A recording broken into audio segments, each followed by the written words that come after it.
we are vibrational. We are a frequency. And when we are tuned to the station of love and expansion, then what shows up in our life is love and expansion. When we're tuned to the radio station of lack and doubt, what shows up in our life is lack and doubt. So we are a radio. And so plugging in is noticing. Feeling like you have a million amazing ideas, but you can't seem to turn them into a reality? You're not alone. Creative entrepreneurs everywhere struggle with turning their vision into an actionable plan. That's why I'm inviting you to Your Best Year Yet, a free masterclass that transforms scattered ideas into a simple strategic roadmap for 2025. You'll discover the number one reason your big ideas haven't materialized yet, and more importantly, exactly how to change that. No more overwhelm, no more burnout, just a clear path to building a business that supports your dream life. Join me and learn how to create a business plan that you'll actually use, one that turns your abundant ideas into achievable goals. Of course, we have a link in the show notes, but you can also head on over to flourishthriveacademy.com/best year masterclass to save your spot. Your best year isn't just ahead of you, it's waiting for you to claim it. Let's do this. The concept of manifestation and the law of attraction has been grossly misunderstood. You might be like, what, Tracy, what are you talking about? This stuff actually works. Well, what if it was really about the law of receptivity, of being able to receive more by being in your natural state and in alignment with your soul's calling? Well, that is the topic and the conversation that we are going to dive deep in today on the podcast. Hey there, I'm Tracy Matthews. I'm the Chief Visionary Officer of Flourish and Thrive and the host of the Thrive by Design podcast. And I help jewelry business owners and creative types launch, grow, and scale successful, thriving businesses using my methodology called the Desired Brand Effect. My guest today on the show is my dear friend, Cathy Heller. She is a top podcaster, a best-selling author, and movement leader, literally a movement leader. And she is going to be sharing and dropping some of her nuggets about how to be in your most abundant state. And she's also going to be sharing more information about her book called Abundant Ever After. Make sure that you pick it up. It's excellent. I've got to preview it. I highly recommend it, especially if you like what we talk about on this interview today. So before I dive in, I would love to invite you to subscribe to this channel, click that little notification bell, and tell me what your biggest takeaway was after you watched the episode. Now let's dive right in. Okay, I am so excited to have my friend Cathy Heller back on the show. Welcome, Cathy. Oh my gosh, I love you. I love that you're in the world. Ever since I first met you, I was like, this person is like, if I was 8 and made an imaginary friend, I'd make her just like you. That's so sweet. I love that. Yeah, and we've just never lived in the same place, so I don't see you regularly, but I think of you, and I love that you exist and like flutter through the world and remind people to use their hearts and see through colorful lenses and all of that. I don't even know where to start with you, because like watching you and why don't you catch us up and tell us a little bit more about what you've been up to? Because like the last time I talked to you on the show, you had a book called Don't Keep Your Day Job, and you have transitioned in your business a couple of times since then. So let's talk about Cathy's journey. I love that question. First of all, love that question because I feel like from the age of 18, those of us who've gone to college, it's like, who are you and what do you want to do? Yep. And like, there are no straight lines in nature. And I feel like what we really want to do is just keep in real time rediscovering who we are and evolving. And so I love that question because I really want people to know that they can pivot. And so many people who listen to my podcast in different iterations of my podcast are sort of wanting the permission slip to play and pivot. And so when I started the podcast, similar to you, I had been a full-time creative for a while first. I was a songwriter. And for 10 years, I wrote music for TV shows like Pretty Little Liars and Switched at Birth. And then I wrote music for TV ads like McDonald's and stuff. And prior to that, I had a record deal and I had been dropped and then found a way to make a living doing my music, which was really fun. And because I had this life where I got to play music and make a good living, like 300, 400 grand a year writing songs for TV. I was like, wow, people should know that it's not all or nothing. Like it's not Beyonce or nothing. Like if you have a thing that you love, I bet instead of working a day job, you could get paid to do something, whether it's like pottery or glass blowing or writing a script. Like there's so many opportunities to use your gifts. And I set out to help people find that assignment inside of them and know how they could make it happen. And so we did 5 years of those episodes, which was really fun. And then eventually I thought to myself, I have this whole like sort of spiritual world. And I think part of the reason I was even led to writing music is because I have had this background in spirituality and meditation. And it's what got me even available to like, plug myself into the electricity. And so I started talking about that a lot on the show and having conversations on the show with Deepak Chopra and Marianne Williamson and John Kabat-Zinn. And I thought maybe I should like let people know what my sort of road was. And so I started sharing with people that I spent 3 years living in Jerusalem when I was 21, 22, 23. And then I moved to LA because I had this breadcrumb, this little clue, like go write music. And I got a record deal when I got here. And when I got dropped from the record label, I had written a song for the Jim Henson Company. And I got asked to come to a meditation retreat at UCLA. They had just opened up this mindfulness center. And I went on this meditation retreat and was so intrigued by it that I signed up and enrolled in classes there.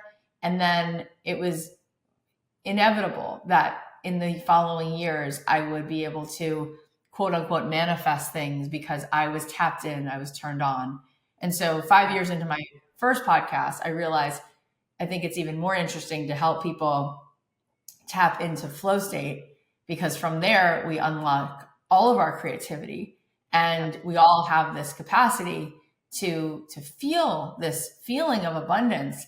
And I say abundance because, my show turned out to sort of center on this idea of abundance because I realized that the thing everyone kept asking me was, I really want to live this like abundant life. And sometimes they would say it in like, I want to make money doing what I love. But other times it was like, I just want to feel unlimited or unstuck. I want to feel abundant. Like there's no limitations on me.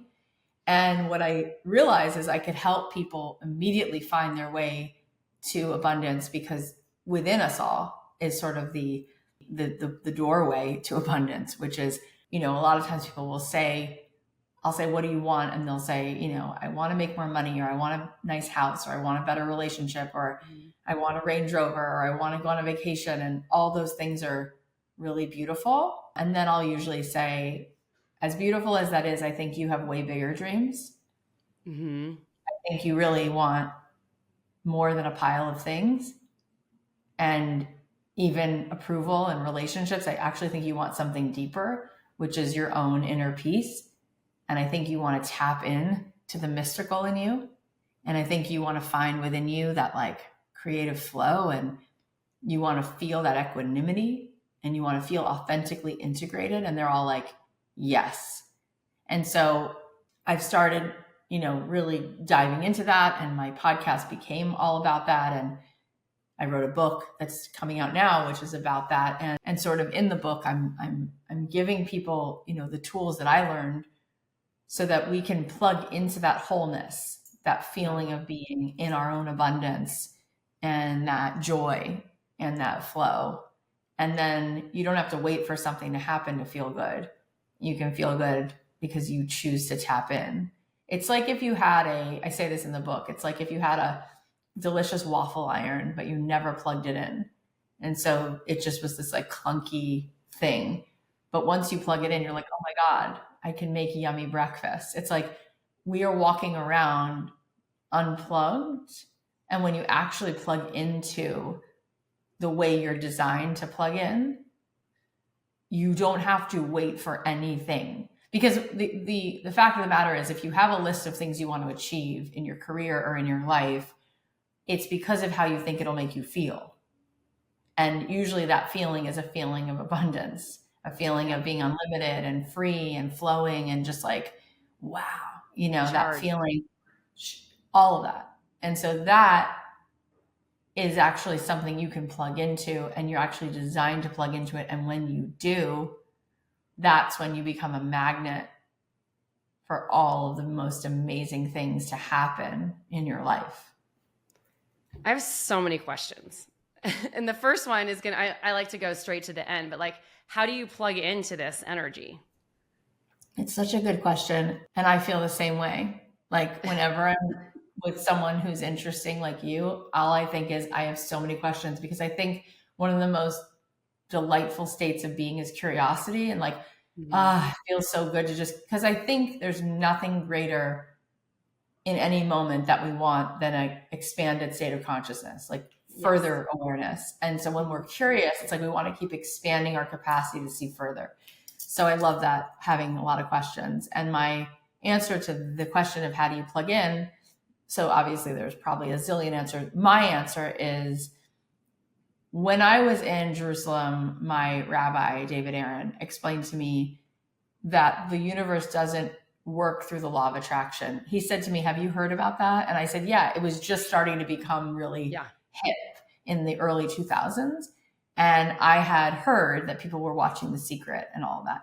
And he said, through the Jewish lens, we would actually say it's the law of reception. And he said, what that means is, if you have to attract something, then by definition, there's two things, and you're trying to attract something to you from where you are to where it is, and vice versa. But if you're going to receive something, the law of reception, it means it's right there. You just have to receive it. Yeah. You just have to like go sign for it. Like it's at the door, like it's already here. So it's a little bit of a difference. And then he said, if you think of a receiver, like a radio is, we call it another word for a radio. If you go to like a Guitar Center, or you go somewhere it's called a receiver. So he said, what does that mean? He said, well, the word Kabbalah literally comes from the word lekabel, which means to receive. That's what the word means. So he said, the mandate for being a human being is to become a true receiver. And so he said, let's use a radio, for example. He said, if you put the radio on the desk and you turn it on, what happens? And I said, well, you'll hear, something. You'll hear music. You might hear static. He said, yeah, let's say you hear music. Before you turned on the radio, where was the music? And I had never thought of that question. And he's like, well, it's such a great. And then he said, well, the music was hidden in plain sight. You just didn't have the frequency to receive it. But then if you go further with the radio analogy, once you turn it on, you can actually choose what music gets broadcasted into the room based on where you're tuned. So as you move the needle, you can hear like salsa music, hip hop music. You get to decide, and it's all in escrow. And what is deciding what's broadcasted is where the receiver is tuned. And so he said, we are vibrational. We are a frequency. And when we are tuned to the station of love and expansion, then what shows up in our life is love and expansion. When we're tuned to the radio station of lack and doubt, what shows up in our life is lack and doubt. So we are a radio.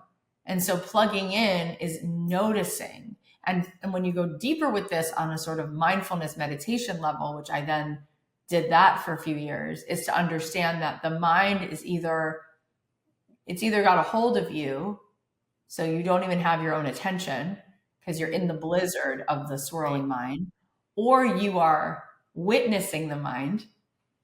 And when you're standing in a living room on Christmas morning, looking through the window at a blizzard, it's beautiful. But if you're standing outside in the blizzard and you can't see a thing and you're freezing, it's horrible. When you're in the mind and you don't have the awareness that you're caught in your mind, it's a headache.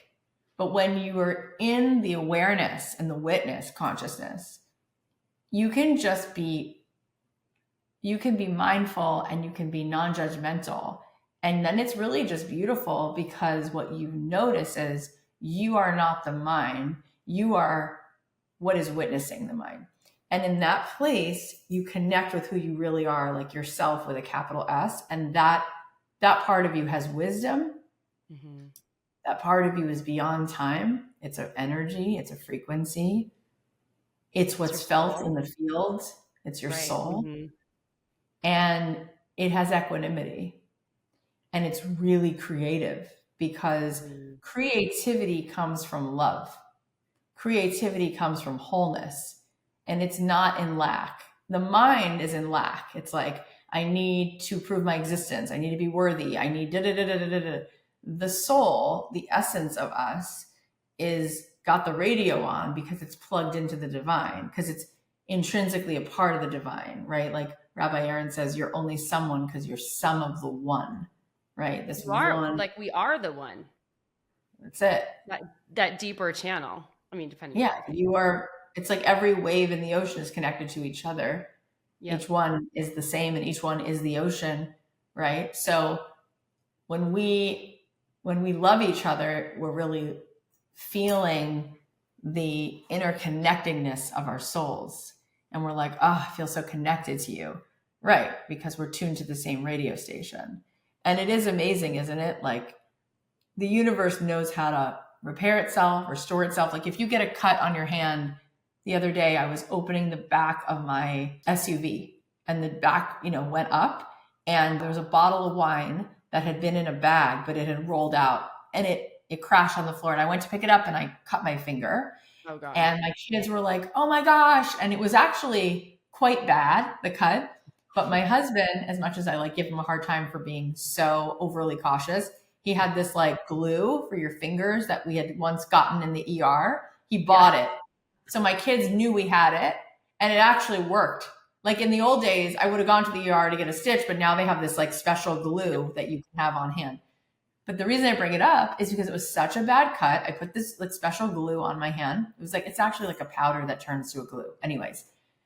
And then within a day, I noticed my hand healing itself. And then within a few days, and now I don't even have a scar, right? Because the body, the world, the way it works is it intrinsically repairs itself. Why I say that is, when we know that the universe didn't forget us, it knows how to water everything in the garden, we can let go of trying to figure it all out and know that our job is to be in flow.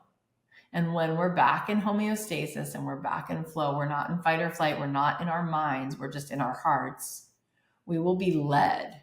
The synchronicity, the wholeness that we are, just being ourselves, we will be led to the right people, the right opportunities. And so our job, Gay Hendricks said to me that a pilot, when he's in the cockpit or she's in the cockpit, the pilot doesn't really have to do much at this point because all the instruments kind of fly themselves. The only job the pilot has, besides takeoff landing, which is quite a bit, but other than that, in the middle of the flight, they're just watching the drift.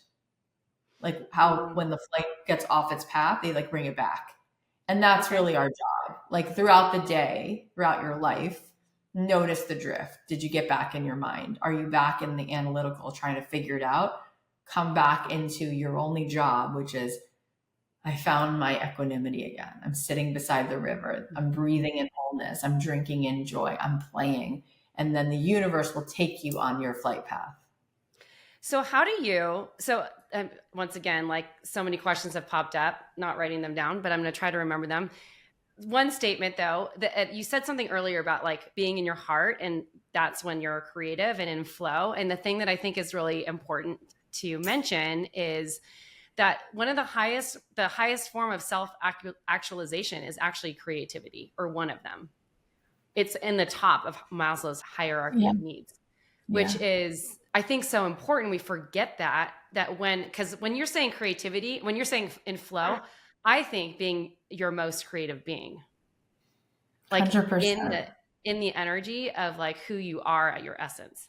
Yeah. And the reason I think that's so special is because creativity, what's really cool is, and the reason I can point to why everything you just said is true. First of all, I can feel it's true, but I have some cool data, which is creativity goes together with spontaneity. And when we're kids, our favorite thing to do is to play and to create, because you're in spontaneity. The reason Will Ferrell is so funny is because he doesn't know what he's about to say. And the best things that we create come in the moments where we are playing, we're in a process. Like you and I were talking about Jason Mraz earlier before we hit record. Yeah. He was telling me that in his studio, his job is to just play in his gift.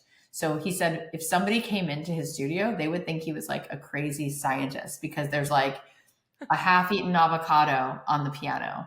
There's like lyric sheets. There's a ukulele on the floor. There's a shaker. Creativity requires getting out of trying to predict something and allowing spontaneity to move through you. Because creativity means I will surrender to something bigger than myself, which is where the source of all consciousness comes from.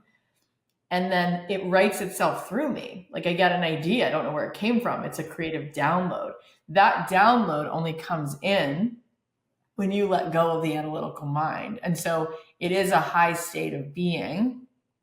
And the truth is we're all creative. Like whether or not you're a songwriter or a dancer or a visual artist, you are creative. Like our favorite thing to do as human beings is to like innovate a new solution. That's creativity. Yep. You know, if you are playing with your children, that's creativity. If you have ever like had a business of any kind and you're coming up with like a concept or a logo, it's all creativity in a moment when you let go and you are just free spirited, you're creative. If you have an idea to set two people up on a date, you're being creative. It's all creating. And the truth is the reason it feels so damn good is because we emulate God when we create.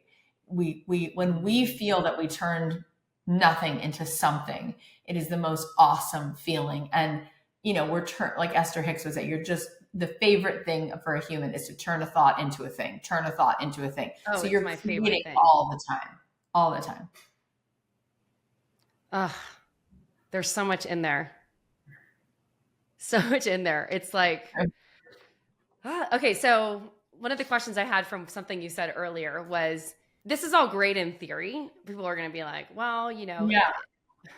A lot of people get really caught up in their stories, right? We all do. Like I certainly do. And I'm always like identifying, okay, this is a story, but like the subconscious brain is fucking powerful. Excuse my language, but it is.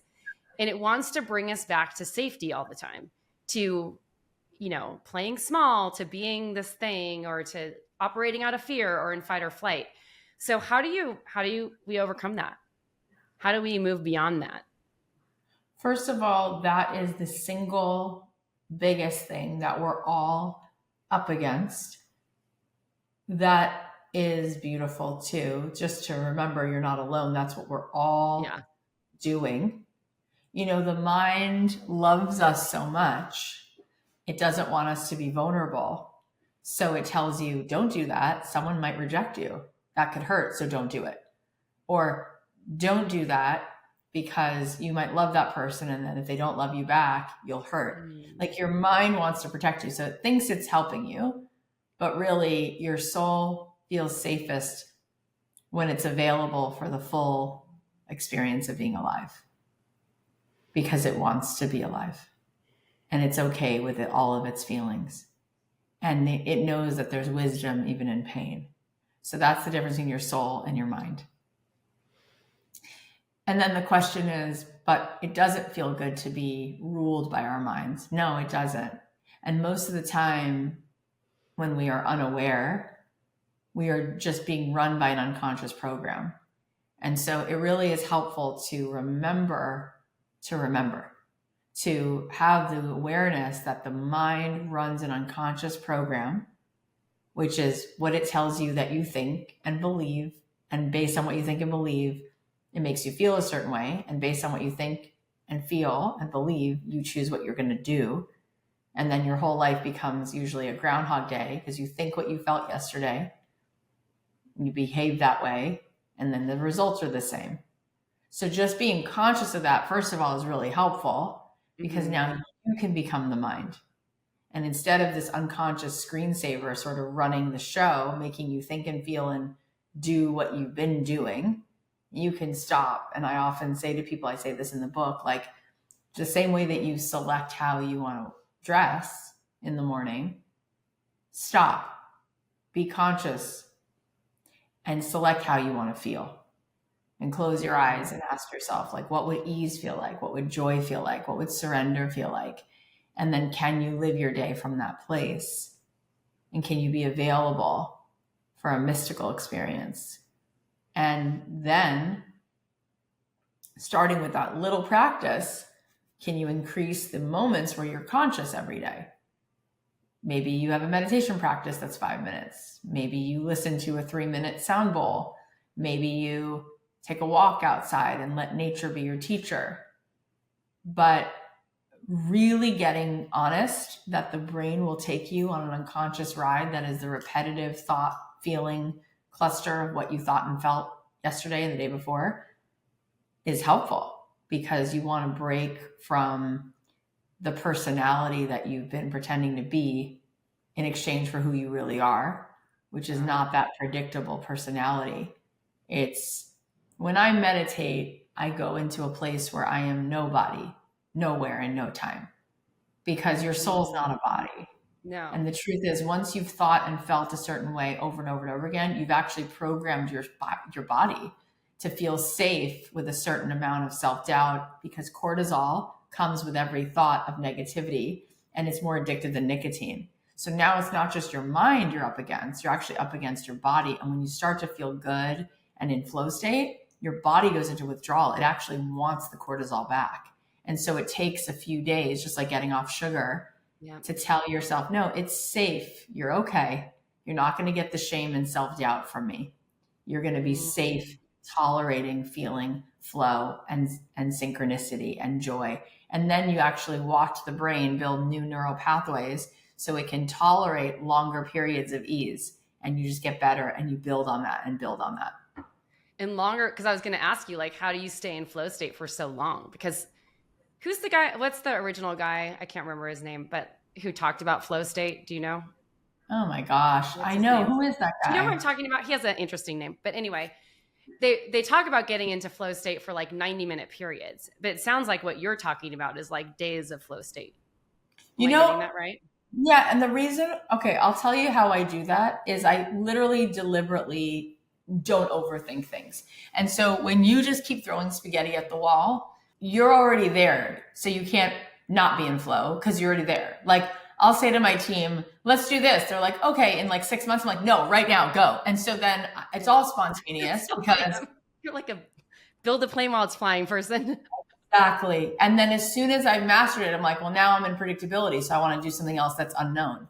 So when you're constantly, that's why pivoting, that's why that puts you into flow state, because as soon as you're trying to predict it based upon what you think it needs to feel like, you've ruined your own fun. You've ruined the experience. And so when you constantly throw things at yourself, for instance, like I've never done a keynote with slides, right? I've never done a webinar with slides. It's always in the moment, because that's where flow is. Flow is not sitting down and meditating for 10 minutes, but your life becomes a meditation when you're like, I'm not coming in with a prepared speech. I'm going to breathe in moment by moment, and I'm going to allow what needs to be shared or said or done happen in real time. That's interesting. I get into that place sometimes when I'm doing lives or like coaching. I would be afraid to show up for a webinar without slides, only because I feel like I would be going on so many tangents. It would be hard to like bring it back. You know what? To sell whatever I was selling.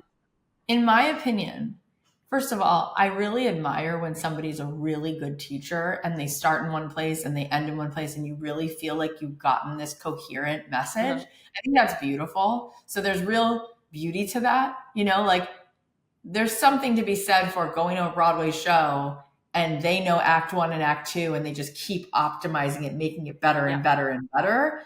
There's something to be said for that. I like that. At the same time, I think we should always stretch ourselves to allow for the tangents, because, you know, Dr. Martin Luther King, obviously everybody knows I have a dream. And the speech he wrote that day is in the Smithsonian, and the only line that's not on the page is I have a dream. Because as he was walking up to the stage, the story goes that one of the women in the choir yelled out to him, Martin, tell them about your dream, which like makes me cry. It's so beautiful. Yeah. And he got up to the podium and he had heard her. And so in the moment, he said, I have a dream. I have a dream. I have a dream. And the reason that line is repeated is because the energy of that line was in that moment. He said it for the first time. It was vulnerable. And it's also the kind of line that really gets you in your gut, because when someone stands in front of you, and it's not about like making a case for something or showing you the evidence of why their things are important to say, but just the vulnerability of like, this is my dream. Yeah. Like, this is my dream. It's so beautiful. And if we omit those tangents, then are we ever really present? You know,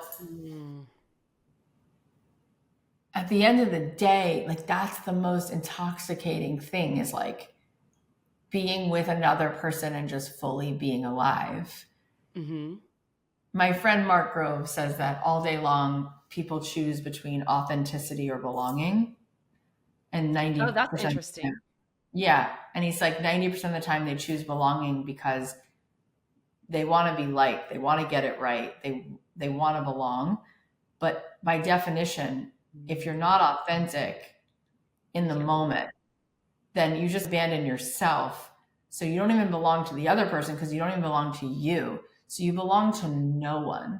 And so living as a free spirit is such an invitation to really belong, because you belong to yourself every moment, and you're creating every moment new. And then whoever you belong to really belongs to you. They appreciate you. They're all in on you in the moment. And so when you think about why do we prep, why, it's like, well, we want approval, or we have an idea of what's going to be perfect, and we want to try to meet it. And really, I think what people really, really want is to feel the intimacy of real connection. And that's available when we set down trying to predict it.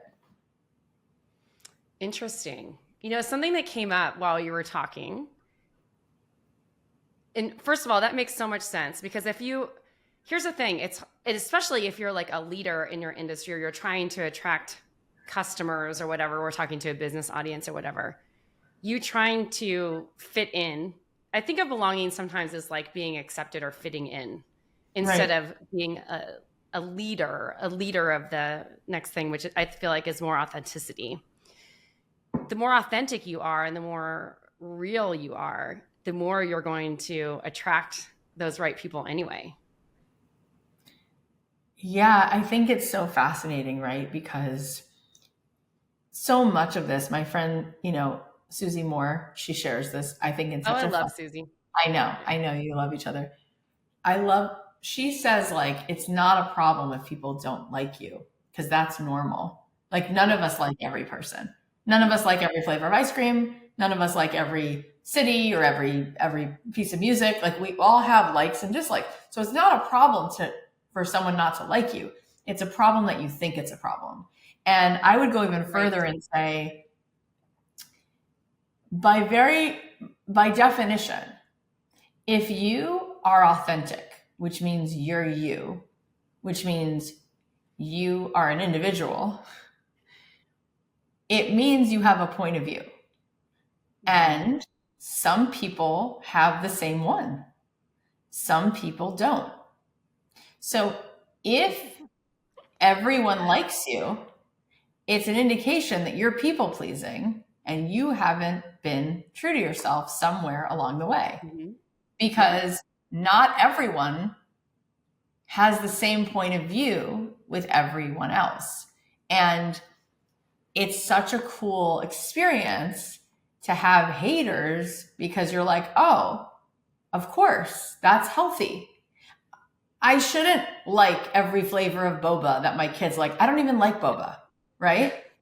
Good. So they should make boba stores, because some people like it and some don't. And because I don't like that, what I do like is coffee all day long, any kind of coffee. And some people don't drink coffee, and that's good, because then it's so healthy that when you start realizing, like, as far as a business goes, there's tons of different fishing holes. So many flavors. your job is not for every one of those fishing holes to be your fan. That's a ridiculous task. That's not your job. Your job is for the people who you're meant to connect to get to know you and for you to solve their problems and for you to be there for them. And that's such a statement of empathy for yourself and for the people that you can. And it's also humbling. You're not everybody's answer. Good. Yeah. You're not supposed to be. This is true. I mean, I think we're filming this during election week, and I think we're seeing that right now. People are just going, a lot of people are just losing their minds. And I'm just like, it's just what it is. Like, I don't know, part of this. Yeah. Yeah. I mean, it's so interesting. I posted something the other day because when I was in college, and I was a senior in the year 2000, and Florida State is in Tallahassee. And that year there was a big election. And that year, Florida held up the election. And if anyone remembers, there was a butterfly ballot, hanging chads, dimpled chads. And at the time, I was editor of my college paper, and I was a huge Al Gore fan, and I had done everything I could to try to get the vote out for him. And because I was editor of the college paper and the college was in this capital of Tallahassee, Florida, I was there that night with Fox and MSNBC and CNN waiting for Catherine Harris to come out on the Capitol floor and tell us who won the election. And at around 1 a.m., she came out and said that Bush won the election. And I was devastated. And that night, Al Gore was there with Joe Lieberman, and he was so sad that he didn't want to do a million interviews. And so he said because he was a student journalist, he wanted to meet the student journalist in the room and he would do the interview with that person. That person was me. So that night, I went and sat with him and cried my eyes out, and he cried and I cried and Joe Lieberman cried. And we had this incredible moment, and everybody was outside, and we just had this moment, and it was unbelievable. And I was convinced that the next day the sky was going to fall down. I believe that it was the worst. And this is the thing. We always forget. Our minds have a way of our brains go into this reptilian. We get really scared. We're like, oh, it's never been this bad. No, it's like, no. If you go back to that moment, there's been so many moments in your life where you were like, no way. And the next day, the sky did not fall down. And what wound up happening was that being an editor in my college paper turned into having a podcast. And that was my beginning of being curious, I think, about really understanding the world. I think real journalism is real curiosity and beginner's mind. And now, having done 900 episodes, I've had so many people on my podcast who have different views about lots of things, also different political views. Chelsea Clinton's been on my podcast. Marianne Williamson's been on my podcast. Howard Schultz was on my podcast when he was running for president. Bobby Kennedy has been on my podcast. And in listening to so many different people, I have come to see that there's so much when you have a long conversation with people that is truly the beauty of listening in depth to people.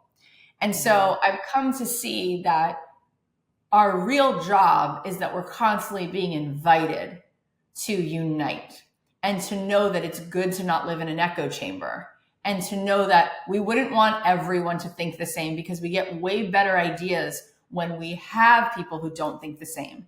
And that's why we live in such an amazing country. And so, yeah, it's really fascinating to see just the whole spectrum. Some people get that.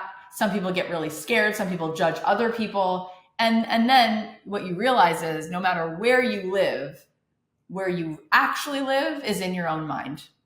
And the person who's actually responsible for your happiness is always, always, always the same person, which is you.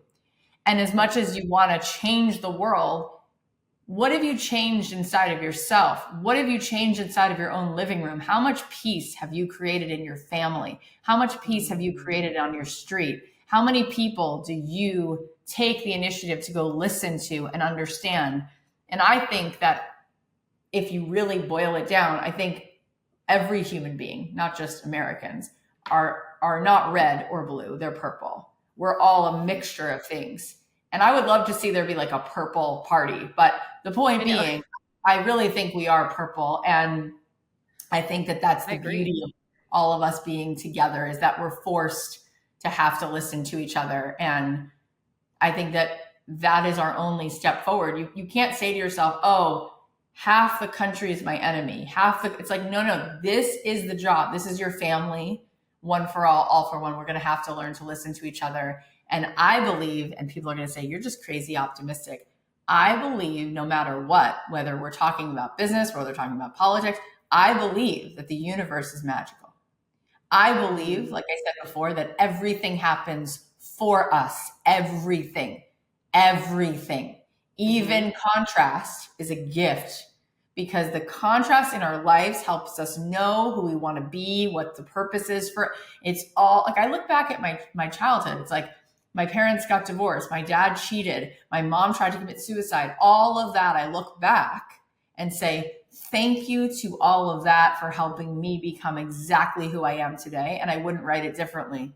So it's all happening for us, and it's all such a gift. And also, I think people would be I think sometimes it's really hard when we've equated certain things together. It's hard to even hear certain things, but I am so much a centered person, meaning I try to be centered, yes, but politically I'm really down the center. And so there's just so much from both parties that I appreciate. And there's also parts of like the extremes of both parties that I find, but I'm glad that exists, because then I know how to be in the middle. So I think most people are in the middle. Yeah. And one of the things that I think has become challenging, because for me, there was a huge internal shift during the pandemic of how I saw everything. I went through a huge, I wouldn't call it a dark night of the soul, but just like an awakening to see like what we're being told is not the truth. It's insane. I think for anyone who's really triggered by anything, whether you're right or left or, green or blue or whatever it is, try to understand where the other side is coming from.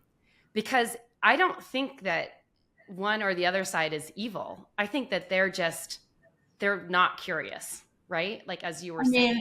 There's obviously people all over the place that are probably totally out of integrity and gross and all of that stuff. But you're talking about millions of people on both sides. It's like saying everyone who uses social media is evil. It's like there's 4 billion people using social media. I mean, you're talking about the world, even in your own family. How many differences are there amongst people? Yeah. So of course, you can't say all of this is this and all of that is that. That's what's ridiculous. But the brain does that because the reptilian brain feels safest when it puts things in black and white. Yep.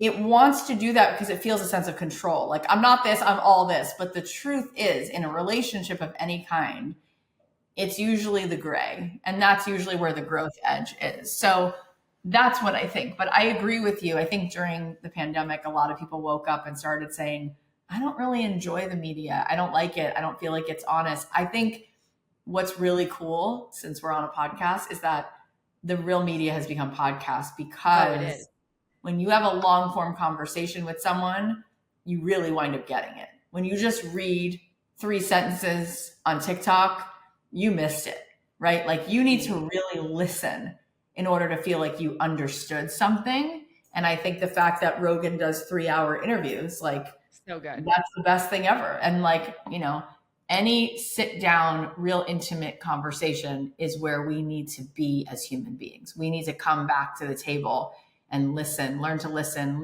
from beginner's mind, and then, find better solutions, really listening to each other. 1000%. Now I have another question for you. Okay. What does freedom mean to you?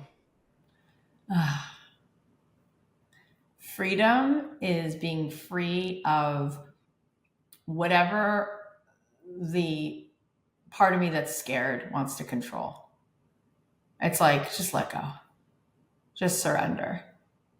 Freedom is like, when I'm trying to control it, just remember there is a buffet of all possibilities.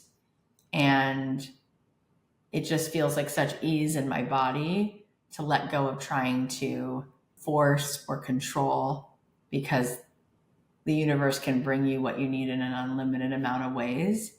And then you're free, because you're not the one who's trying to control it all.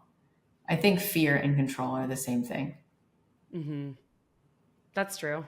I would agree with that. It's like in a relationship, you can either love someone or try to control them. You really can't do both. Yeah. And it's scary because I we're all know. very manipulative because we're scared. You Yeah. know, like my husband and I are going through this phase right now where I told him in August, I said, I really think I need to take a break from the marriage agreement and just have this soul contract because we are soulmates. Like he's a Mm-hmm. best friend of mine, I'm his best friend. And it's like we have a soul contract. But right now, it's like the evolution of who we both become and what is really loving is to say, I'm setting down needing you to change or get me. Mm-hmm. But because this doesn't feel like a place where I feel fully seen, I just want to set it down and move into like, I'm here to walk beside you. And whatever is meant to be will be. But that takes really letting go. And Yeah. and it's really loving to let go like that. Hmm. It's a lot. Thank you for sharing that. Yeah, it's interesting because when it first happened, I realized that I'd wanted to do that for such a long time. And I was too codependent. And so Mm. I would either try to change him or gaslight myself about what I wanted to change until I was like, no, no, I'm going to move into the God zone. I'm just going to love both of us for, for whatever we are as we are in this moment in real time. And we both grew up in such traumatic upbringings in different ways. He lost his father as a kid. He had no money. They lived in a tiny little rent controlled apartment. He slept on the floor. His mother and sister shared the bedroom. He had another sister with Down syndrome. He became the father at a young age. He had to take care Mm-hmm. of them. There's a lot of unprocessed trauma, and I have my own. And so I just decided to set it down. And it's really been the most freeing, abundant feeling like, oh, that was possible. I could choose that possibility. I didn't know that was available to me. Hmm. Fascinating. Yeah. So this feels like a hard pivot right now. Tell me about your book. Book is so good. I'm This not is I'm my not book. laughing about that. I mean, No, it's no, no. amazing. I'm so excited to get my copy. I cannot wait. Your copy is coming with a little gift from me.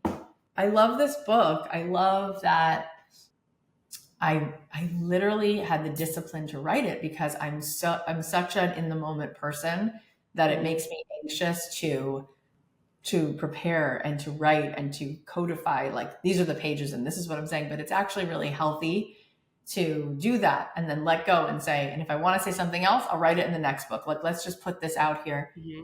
And like I used to be known for helping people find their gift and then monetize it. And a part of me felt like, oh, that's why people are willing to be with me because I can help them make money. But I realized that I really wanted to teach spiritual ideas. And so this book is really exercises and words and a whole bunch of really beautiful ideas that help you access the abundance inside of yourself. And also how that then leads to abundance monetarily speaking, because one of the things I do in the book is sort of debunk all of the myths and all the resistance we have to money also, Mm-hmm. because that's another form of abundance. And it's something that people don't have enough of because they actually have a bad relationship with it. So they won't let themselves have it. And there's no reason for that. And so that we talk about that in the book too. I'm excited. I'm so excited for this book. I'm so excited to read it, to adopt all the principles, to do the exercises, all the things. Where can everyone buy your book? Everywhere? You can buy it anywhere. You can buy it at Amazon, Barnes and Noble. If you go to cathyheller.com/book, of course, we wanted to make them bonuses because there's so many things we can do to help you understand the book more. So if you go to cathyheller.com/book, it'll take you to buy the book wherever you want. And then it'll give you affirmation cards, a morning journal, and then there's a course where I teach you meditation made simple and you can watch it. It's like an hour replay. And I just think it's fun to learn that. It's like living sort of toolkit that goes with the book. I love that. And you have an amazing podcast with over 900 episodes. I was a guest many years ago. You got to come back. On the old version. I know, I will. I remember. You're coming back.